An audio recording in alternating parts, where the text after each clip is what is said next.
Hello everyone. So today we will be designing a double angle compression member. The major difference between in the design of single angle and double angle is that in single angle the load will be eccentric, so we cannot use table number 9C of IS 800 2007. Hence, we need to use the formulas which are given in the steel table to find the design compressive stress, that is FCD. But in case of double angle, we can conveniently use the tables which are given in IS 800, that is table number 9, to find the design compressive stress. Now let us see this problem. Here I have written the problem so as to save the time. It states that design a compression member using double angle to carry 200 kilonewton of load. The length of the member is 1.5 meter and thickness of the gusset plate is 10 mm. No other data is given. So the length of the member is 1.5 meter, thickness of the gusset plate is 10 mm. Here it is 1.5 meter and the load is 200 kilonewton. Support conditions are not given, so we will assume it accordingly. So now let us solve this problem. It's a double angle. That means we have one angle here like this and one more angle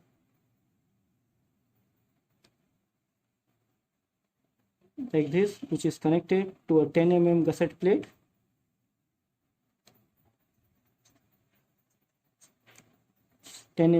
Gusset plate.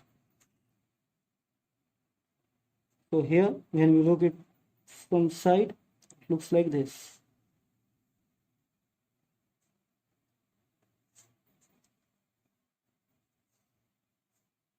So this is the gusset plate, this one is the gusset plate, and this is the angle which we are seeing. So the load is given. It is 200 kilonewton. Let us make it factor.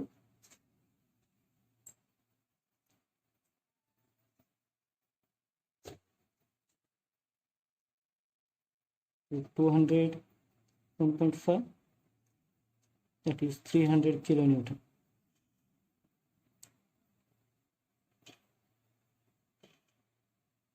So here the first thing in the design of a compression member is to pick a trial section from the steel table. So for that we need to assume some FCD value, that is design compressive stress. So this value which we are going to assume depends upon various factors. So we can assume, say for example here, for a single angle,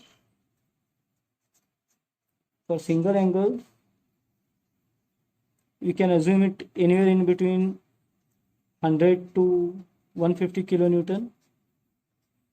For double angles, you can assume it anywhere in between 150 to 200 kilonewton. For I sections where the load is very heavy or built up sections, you can assume anywhere in between 200 to 220 kilonewton. So this you have to remember. It all depends upon how much load is coming and the experience. Anyhow, once we select the section, we need to check whether it is safe or not. So we will be checking its safety. So no matter what FCD you assume, we have to check it whether it is safe or not to carry that much amount of load. In this present problem, these angles have to carry 200 kilonewton of load. So we need to assume angles in such a way that their capacity in compression should be greater than 200 kilonewton of the load.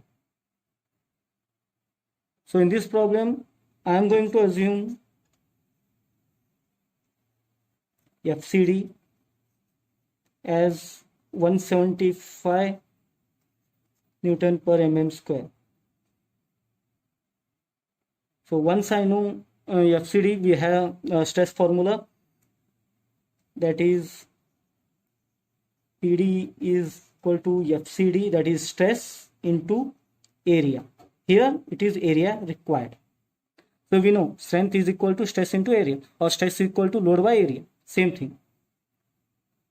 So now I am assuming FCD as 175. It has to take a load of 200 kilonewton. So I will get the area required. So therefore area required will be 200 kilonewton. It has to take load, divided by 175, which comes somewhere around 1714 mm square. So this much area is required. So we need to select a angle section whose area is greater than 1714. The area of both the angles should be greater than 1714. So this is just a trial section which we need to check whether it is safe or not. So now from steel table,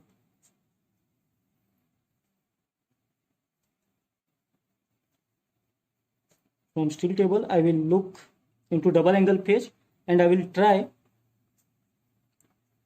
2 ISA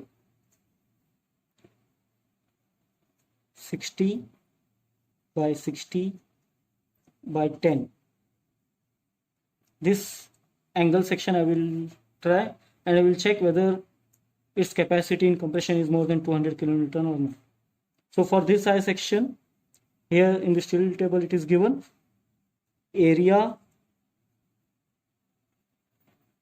is 2200 mm square. It is just a trial section which I am using. So you can select any section from the steel table whose area is greater than 1714. Say for example 1800 or 1900 or 2000 or 2100, or to be on the safer side you can even assume up to 2400. You should be sure that it should be economical as well. More than